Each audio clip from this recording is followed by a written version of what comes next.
भारतीय जनता पार्टीने जे जे मंत्री घेतलेत मंत्रिमंडळात, मग ते केंद्रात असू दे किंवा राज्यात असू दे, त्यांना काय येतं?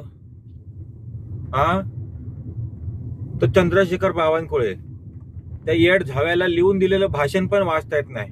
4 तारखेचं नारायणांचं मत म्हणजे 7 तारखेचं नारायणांचं मत म्हणजे. अरे येड झाव्या, भेंचो ढापणे, तुला चष्मा लावून पण तुला वाचता येत नाही. तो दुसरा नितेश राणे, पत्रकाराने त्याला प्रश्न विचारला की तुम्ही कपडे बदलता तसे पक्ष बदलता, त्याचं उत्तर काय यायला पाहिजे?